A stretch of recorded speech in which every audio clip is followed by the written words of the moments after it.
बच्चों, कल बसंत पंचमी का त्योहार है। बसंत पंचमी का त्योहार माघ मास में शुक्ल पक्ष की पंचमी तिथि को मनाया जाता है। इस दिन विद्या की देवी मां सरस्वती की पूजा की जाती है और इस दिन से ही बसंत ऋतु का आगमन होता है। कहा जाता है इस दिन ही मां सरस्वती की उत्पत्ति भी हुई थी। यह दिन छात्रों, कला, संगीत आदि क्षेत्र से जुड़े लोगों के लिए बेहद खास होता है। बसंत पंचमी के दिन पीले रंग का भी विशेष महत्व होता है। बसंत पंचमी का दिन विद्या आरंभ या किसी भी शुभ कार्य के लिए बेहद उत्तम माना जाता है। संगीत की उत्पत्ति करने के कारण मां सरस्वती संगीत की देवी भी हैं। इनकी पूजा करने से अज्ञानी में भी ज्ञान का दीप जल उठता है। बसंत पंचमी के दिन लोग पीले वस्त्र धारण करते हैं, अपने घरों में पीले रंग के व्यंजन बनाते हैं। कुछ पीले रंग के चावल बनाते हैं तो कुछ केसर का उपयोग करते हैं। अच्छा, आप सब बच्चे ध्यान दें, कल स्कूल लंच में पीला भोजन लाना अनिवार्य है। प्रिंसिपल मैम ने कहा है पीले चावल या बेसन से बनी कोई भी चीज आप ला सकते हैं। और बसंत पंचमी से जुड़ी कथा भी सब बच्चे घर से याद करके आएंगे। मैं सब बच्चों से प्रश्न पूछूंगी। आखिर बसंत पंचमी क्यों मनाई जाती है? माँ के पास इस प्रश्न का उत्तर जरूर होगा। वर्षा 5वीं कक्षा की छात्रा थी। जब बच्चे छोटे होते हैं तो उनके मन में सभी प्रश्नों के उत्तर जानने की बहुत लालसा होती है और वो ये भी चाहते हैं कि वह अपनी टीचर को सबसे अच्छा उत्तर देकर कक्षा में प्रशंसा का पात्र बने। इसीलिए वर्षा ने भी घर जाकर अपनी माँ सरोज से बसंत पंचमी की कथा के बारे में बड़ी लालसा से पूछा। माँ, कहाँ हो? मुझे आपसे बहुत जरूरी काम है। क्या काम है मेरी बिटिया को? मैं कल बसंत पंचमी की पूजा के लिए पीले फूलों की माला बना रही हूँ। कल माँ सरस्वती ये पीले वस्त्र और पीली फूल माला पहनकर बहुत सुंदर लगेंगी। माँ, आज आप भी बसंत पंचमी की तैयारी कर रही हो? माँ, बसंत पंचमी क्यों मनाते हैं? मुझे आपसे ये जानना बहुत जरूरी है। मुझे बसंत पंचमी की पूरी कथा विस्तार से सुननी है। हमारी टीचर ने बसंत पंचमी की कथा के बारे में जानने के लिए बोला है। कल वो हमसे इस पर आधारित प्रश्न पूछेंगी। अच्छा, तो ये तो बहुत अच्छी बात है कि तुम बसंत पंचमी की कथा के बारे में जानना चाहती हो। आओ बैठो, मैं तुम्हें बसंत पंचमी के बारे में सब बताती हूँ। ध्यान से सुनो। कल बसंत पंचमी का पर्व है। कल से बसंत ऋतु का आगमन होगा। बसंत को ऋतुराज भी कहा जाता है। बसंत ऋतु के दौरान फूलों पर बहार आ जाती है। खेतों में सरसों सोने की तरह चमकने लगती है। जौ और गेहूं की बालियां खिल उठती हैं और इधर उधर रंग बिरंगी तितलियां उड़ती दिखने लगती हैं। इस पर्व को ऋषि पंचमी के नाम से भी जाना जाता है। लोक कथा के अनुसार एक बार ब्रह्मा जी धरती पर विचरण करने के लिए निकले। पृथ्वी पर तो सभी मनुष्य और जीव जंतु बिल्कुल नीरस और शांत दिखाई पड़ते हैं, मानो धरती के वातावरण में कहीं न कहीं कुछ कमी है। मुझे इसके लिए कुछ करना होगा। इसके पश्चात ब्रह्मा जी अपनी समस्या के समाधान के लिए भगवान विष्णु के पास गए। पधारिए ब्रह्मदेव, विष्णु लोक में आपका स्वागत है। नारायण, मैं आपके पास एक सहायता मांगने आया हूँ।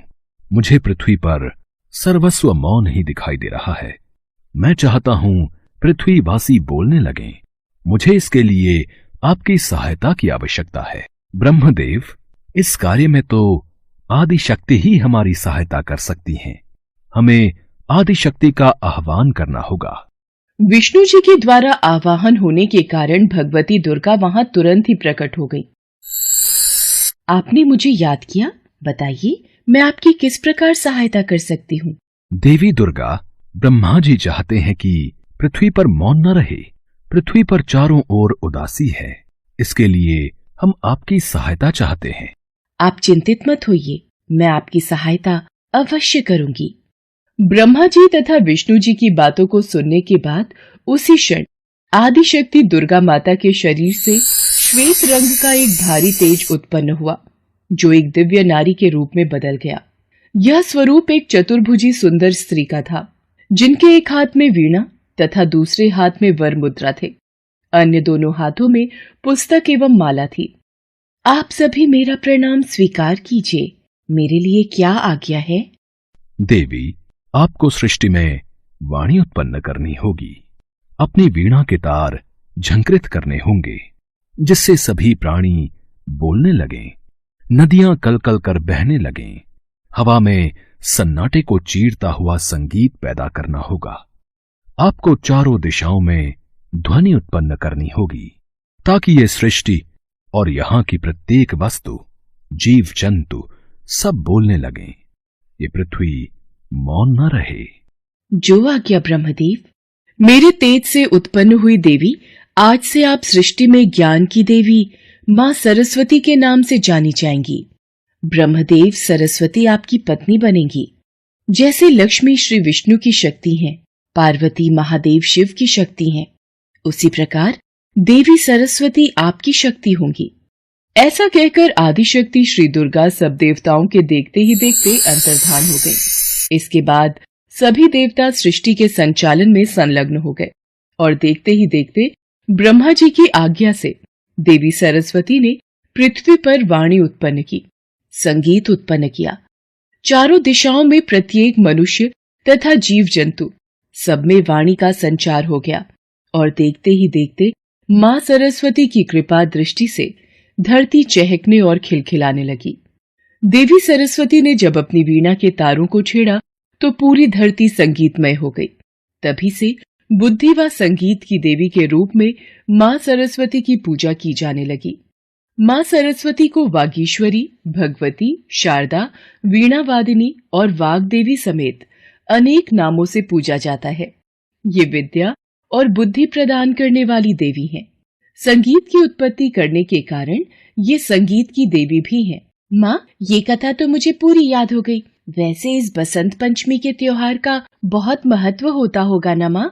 हाँ वर्षा, बसंत पंचमी के त्योहार का बहुत महत्व है। इस दिन छात्र माँ सरस्वती की पूजा कर उनसे और अधिक ज्ञानवान बनाने की प्रार्थना करते हैं। बसंत पंचमी के दिन विद्यालयों में भी देवी सरस्वती की आराधना व पूजन तथा हवन का आयोजन होता है। जगह जगह मंदिरों और धार्मिक स्थलों पर मीठे चावल के भंडारे बांटे जाते हैं। बसंत पंचमी पर पीले वस्त्र पहनने, हल्दी से सरस्वती की पूजा और हल्दी का ही तिलक लगाने का भी विधान है। इसलिए बसंत पंचमी ऋतुओं का भी त्योहार है। माँ, आपने तो मुझे बसंत पंचमी के बारे में बहुत कुछ बता दिया। मैं भी कल माँ सरस्वती की पूजा करूंगी और उनसे आशीर्वाद लूंगी ताकि मैं भी जीवन में बहुत तरक्की कर सकूं। अगले दिन वर्षा टीचर के सभी सवालों का झटपट उत्तर दे देती है। अरे वाह वर्षा, तुम तो बहुत समझदार हो। तुमने तो मुझे बसंत पंचमी के बारे में सब कुछ बहुत ही विस्तार से बता दिया। बच्चों, अब हम सब मिलकर हॉल में जाकर माँ सरस्वती की पूजा करेंगे और फिर विद्यालय के सभी बच्चे अपनी अपनी टीचर के साथ मिलकर माँ सरस्वती की पूजा और आराधना करते हैं और स्कूल की तरफ से बच्चों को पीले मीठे चावल का प्रसाद बांटा जाता है।